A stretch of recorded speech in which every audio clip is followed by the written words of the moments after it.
January 2013, there's a day in there that I'll never forget. I received a call that my sister had suffered a seizure and was in hospital.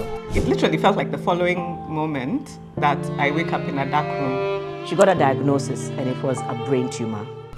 Sit with that and sit with how huge that sounds, a cancerous brain tumor.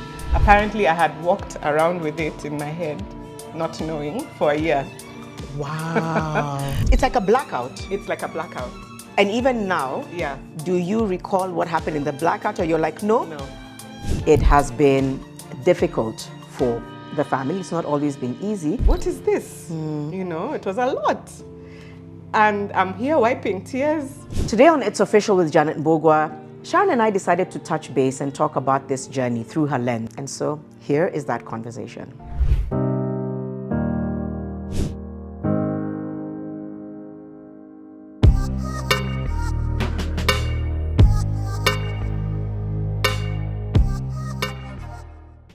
Oh, wow.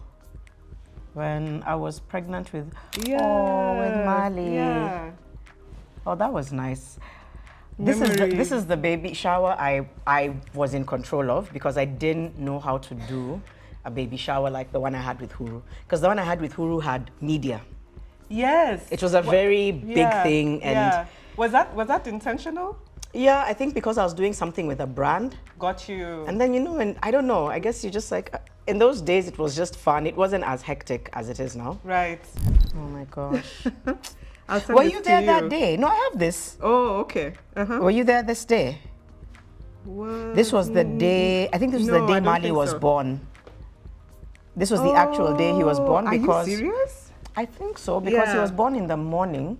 And then Huru came to meet him later that day, or the day or the next day. Or the following day, yeah. If we were to talk about your journey, was it 2013 or was 2013 realizing something, or even from 2012, there were things that you... I mean, first starting with December 2012, I've started at a new job. It's the end of the year. I'm having coffee with a girlfriend. And 1 minute, in fact, we had ordered the coffee and we were like, should we have cake or not? Because girls are now wait.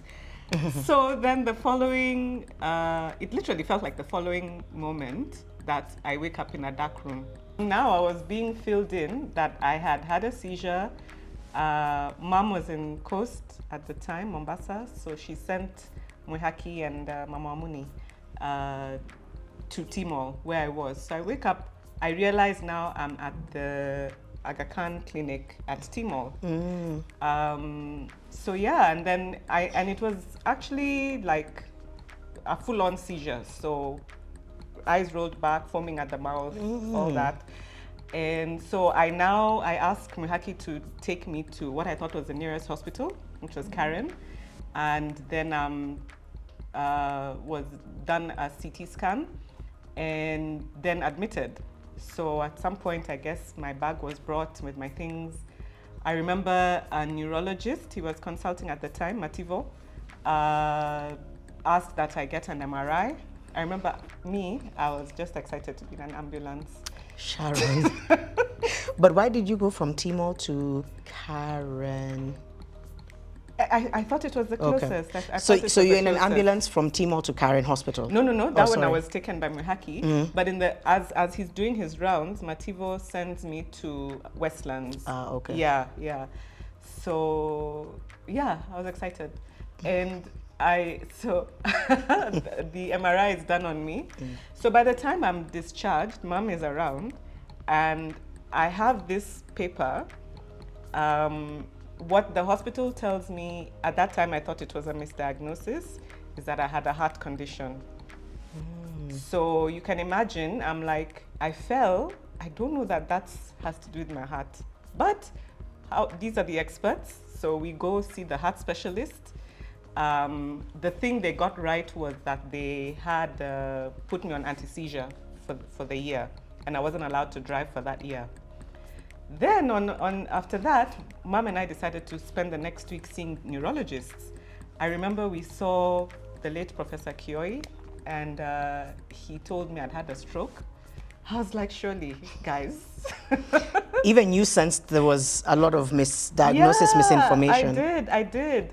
Yet, because Dad was in Mombasa, and when now he and Mama are talking and India comes up, I refused initially because I was like, we are in Kenya, we will find a solution in Kenya.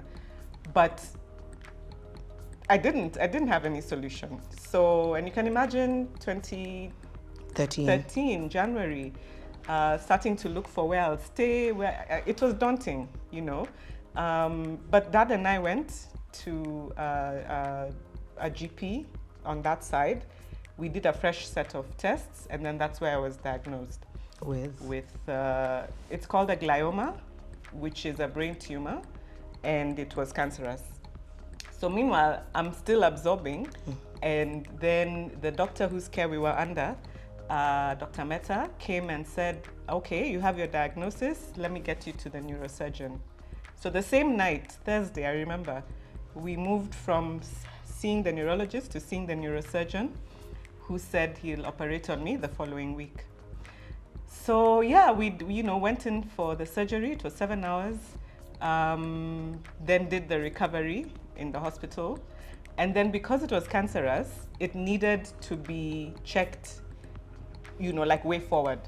So we went to a public hospital. I remember I sat with an oncologist who told me by the time, because it was diagnosed at grade 2, it had passed grade 1, because there's 4 grades. And I had walked around with it in my head, not knowing, for a year. Wow.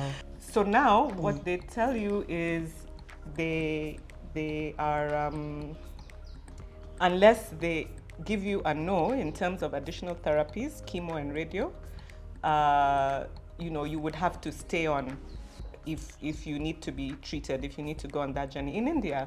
By this time you're done, what, 2 weeks? By this time I had gone for a diagnosis. Okay. 3.5 weeks later, I was even planning to come for Tasho's wedding. In February in Mombasa. Yes. So there I was. Yeah. So, but thankfully, God is good. I didn't get an okay for additional therapies. So I came back to Nairobi, then Mombasa. Mom took me to Dr. Sur, who, in a soft voice, tells me, you've had major injury in your head. So I need you to take it easy for 3 months. I was like, what? Please, because Sharon loves me hangos. When you see her stressed saying 3 months, what? It's because, how is it, Julia? She's like, what do you mean stay still? For who? This is why I needed to give them a disclaimer. Yeah, that's why. Okay. So now, before you talk about Sur, very quickly, number one, what is a cancerous tumor vis-a-vis just a tumor? Like, what's the difference? What's the difference? Yeah. So I guess that's just it. It's because cancer is where you have cells that are affected. They are cancerous. They have cancer. I don't know how else to explain it. And a tumor doesn't necessarily have. But a tumor doesn't necessarily have to be cancerous. There are people who are found with benign tumors, and cancerous tumor is called a malignant one. Okay. So mine was malignant. Okay. Yeah. And then I think the other question, but you talked about the grades. So grade, yes. Is it almost like when people say stage of cancer, yes, stage 1, 2, 3, 4 cancer, grade 1, 2, 3, 4 cancerous tumor? Yes, so it's actually you're right. It's actually stage, not grade. So yours was stage 2. So mine was stage 2, which means a bit advanced. I had jumped stage 1. Well, okay, I'm knowing this. And I had no idea. I didn't have the full grasp of it, so I didn't know if it would come again. I just felt really uninformed at that time, and so it was a difficult decision because I didn't know where next I was going. But I had to resign. Yeah, so I did that. And then in India, at least at that time, when you've had a procedure earlier in the year, you're encouraged to go back later in the year. So Dad and I went back in September 2013, and I was given a clean bill of health. Then we lose our shosho in 2016. So we've just come from burying her, and then I experienced another seizure. Fortunately, I was never behind the wheel. So literally here at the back seat, one minute I'm fine, the next I'm on a wheelchair in Juja Hospital. It's like a blackout? It's like a blackout. And even now, yeah. Do you recall what happened in the blackout, or you're like, no? No. Wow, no, okay, no. So and then I wake up and I'm very weak on that wheelchair. And so again, after everything has settled, I remember I was sent for monitoring to Aga Khan. So I spent the night in Aga Khan and then I'm discharged. But I remember calling India and being like, but I thought we were okay, you know? So they said, no, first thing, just get back onto your anti-seizure meds. So I think one of the frustrating things between 2016 and 2018 was whenever I was the other thing was that now I started sensing when I was about to have a seizure. It would be pretty frustrating because you're sensing something is happening, and then you go for an MRI as soon as you can, and then it reads normal. So yeah, that was a very frustrating 3 years. You remember in 2017, I was away for 3 months in Côte d'Ivoire, Abidjan, and it happened there. 1 minute I'm talking to my team lead, the next I wake up in a clinic, you know?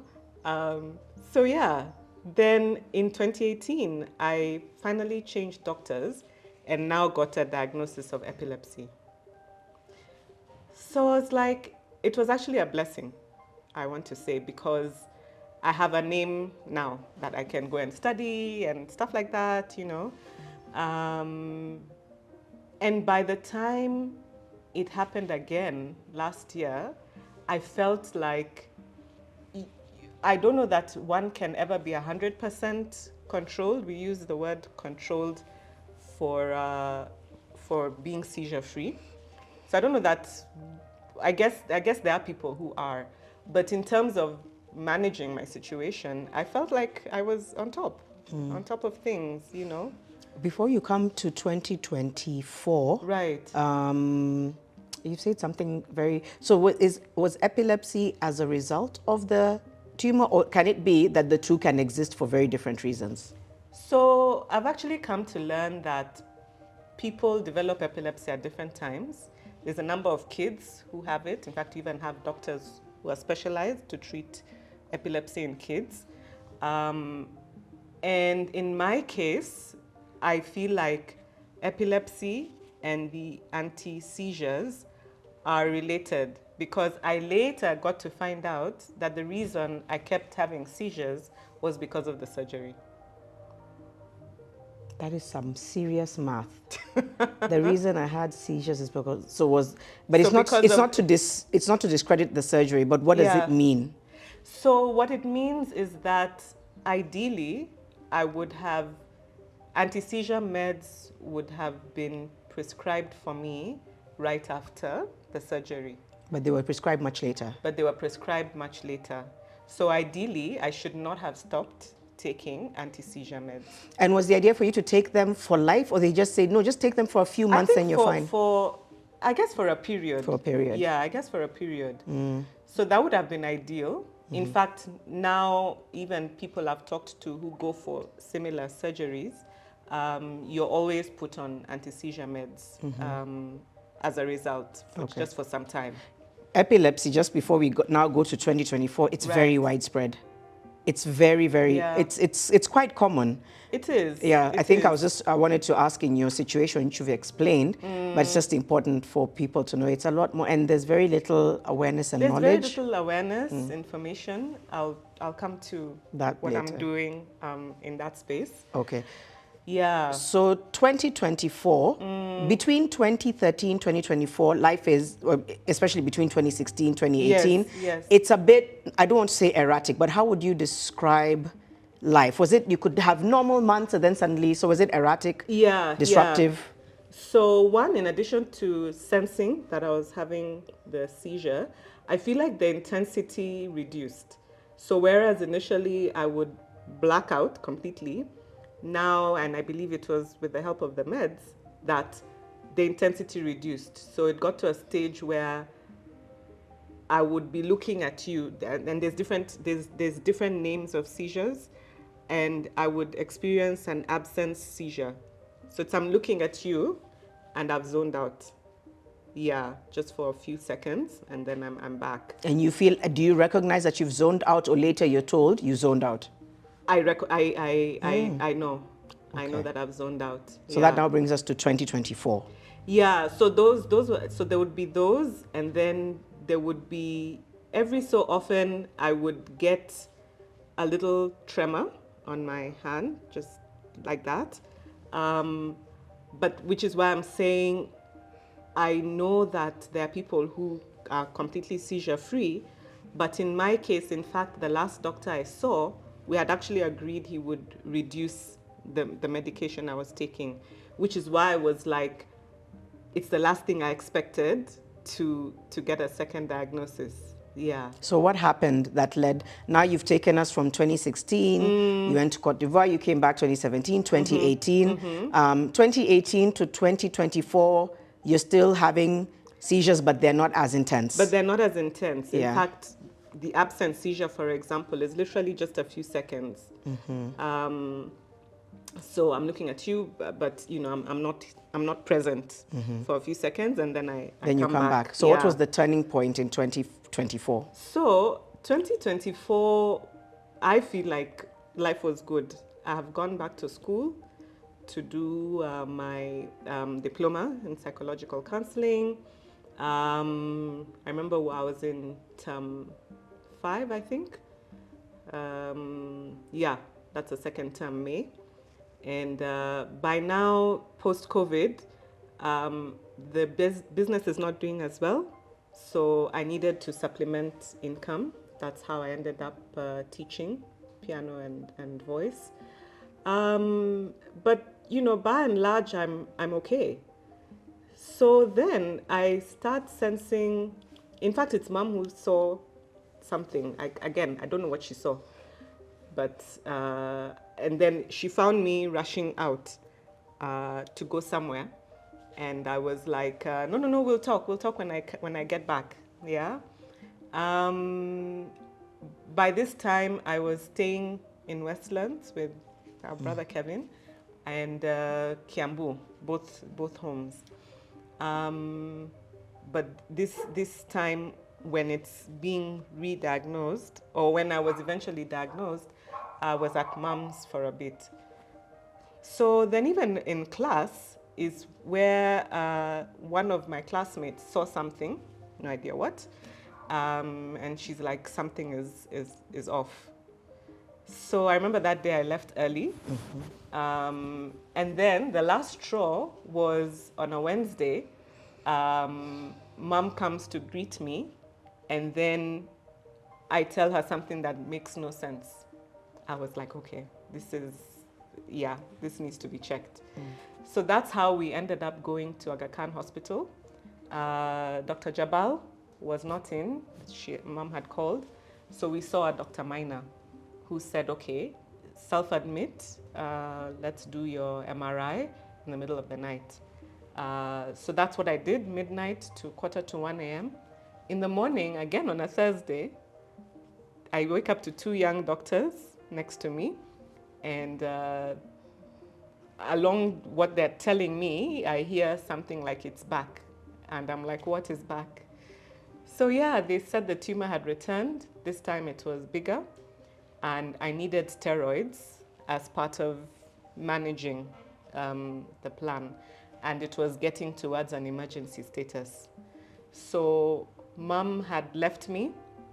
So one of the neurosurgeons came around 9:30, and said, when whoever brought you comes, you come and see me in my office. So we went to see her at about 11. She's looking at the images, and she's confirms that it's there, and getting towards emergency status, needing to operate. And this time, because it has come back, needing to now do the therapies. I was just looking at her. You're like, I cannot believe what I'm hearing. Because as far as you're concerned, it's just something that you weren't going to deal with again. I can't say that I wasn't going to deal with. I mean, I respect doctors, so I'll do what they say. But it was just, what is this? It was a lot. And I'm here wiping tears. Mom is reminiscing about her late brother to the doctor because he had been treated at Aga Khan. And then from there, I think we now moved into just emergency travel. So brought in insurance company, and in less than a week, Dad and I were on a plane. I remember we had sent the images to the same Dr. Mehta? To the same, no, his colleague now, Dr. Turrell, Professor Turrell rather.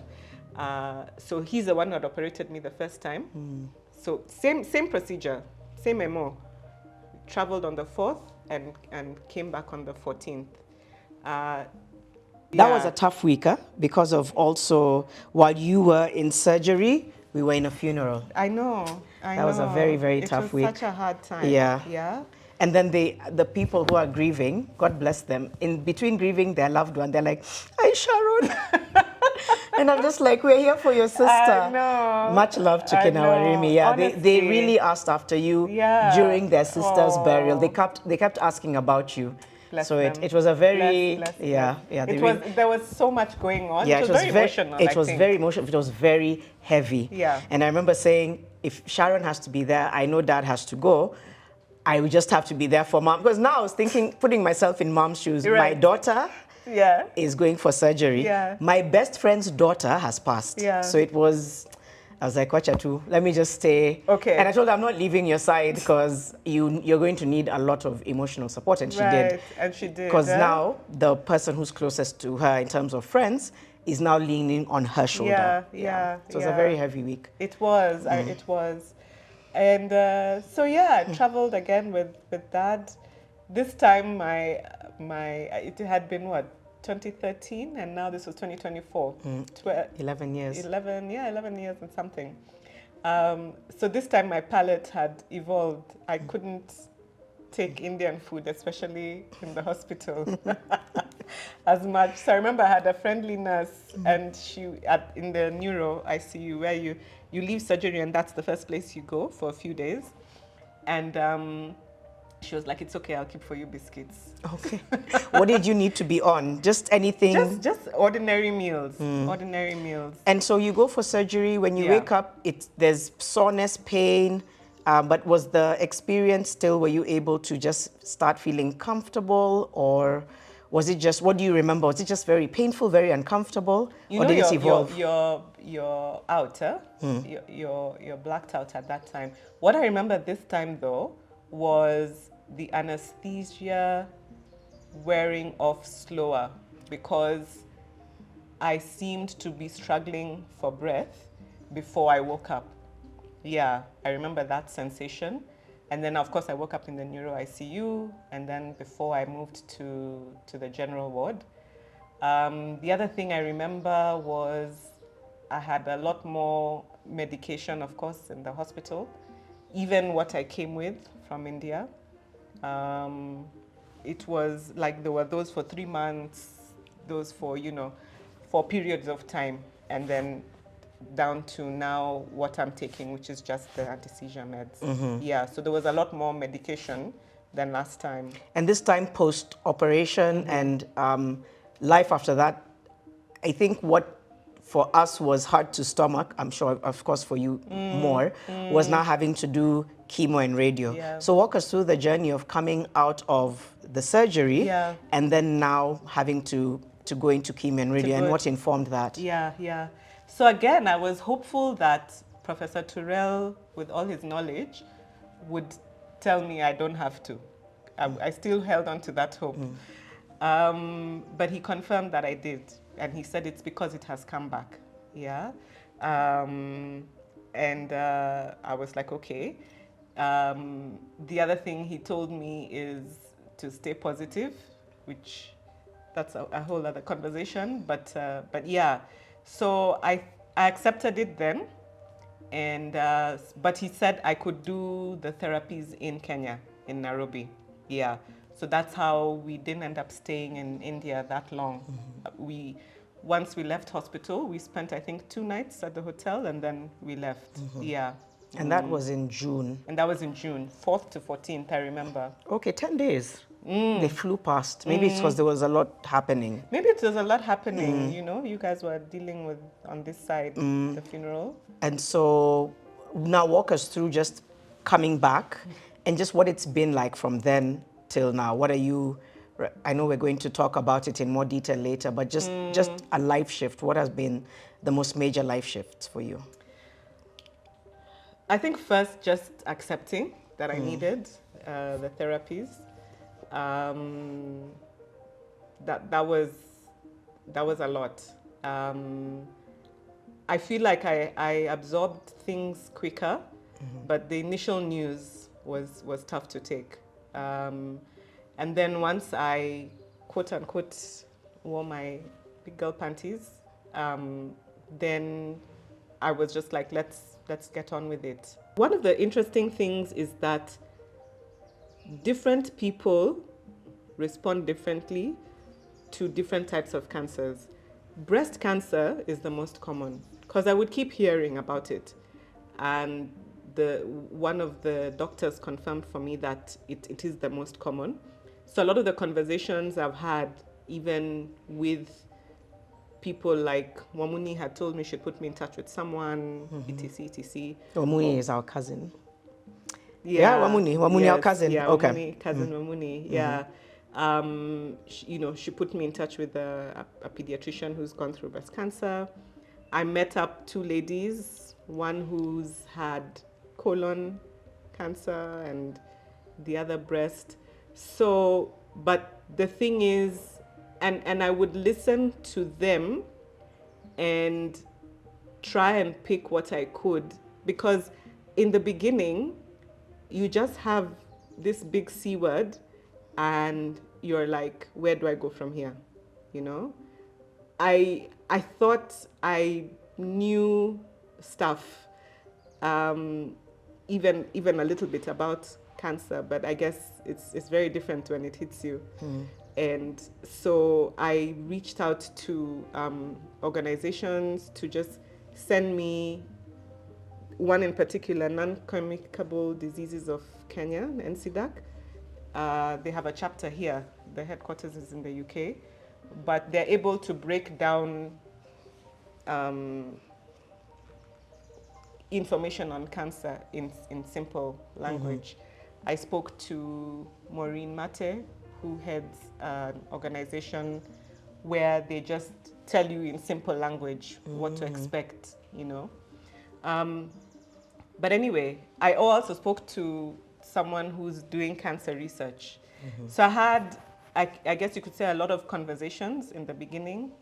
The other thing I did was, in terms of who to tell, I went through like, okay, who should know and who shouldn't. How do you make that decision?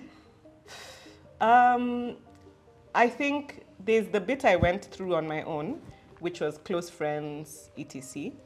And then where mom helped now in hindsight was like, she knew it doesn't end with radio or chemo. There's journeying after that. There's diet. There's all this. And because we didn't know, none of us had been through that side of things, she cautioned against letting too many people know. And in hindsight, it made sense. Yeah. I remember, I was this independent woman, as it were, who's now, it literally felt like life had been interrupted, you know? And so now it's like I had to stop doing anything I was doing. I even had to stop teaching, and the independent part of me was like, I'm going to use my networks to fundraise. of course, without folks knowing. Fundraise for treatment. Fundraise for because by this time I had not had the surgery. I just knew something was wrong. I mean, I knew what. Oh, what this it is was. pre-surgery. This is pre-surgery. Okay, and yeah. then, but all of that after counsel, it was like, no, don't let people know. Yeah, don't let too many people. Don't let too many people know. Yeah, yeah. So yeah, between then and now, I feel like I've changed for the better, if anything, because I moved from. I genuinely think I was doing a bit much. To now, God telling you, be still, literally. A lot of my, during the radiotherapy, which we can talk about later, but I remember getting into the cycle of, wake up, go to the hospital, figure out, first of all, where is the oncology center? Like, that's how little I knew, all the way to now getting into the routine of this is what you do when.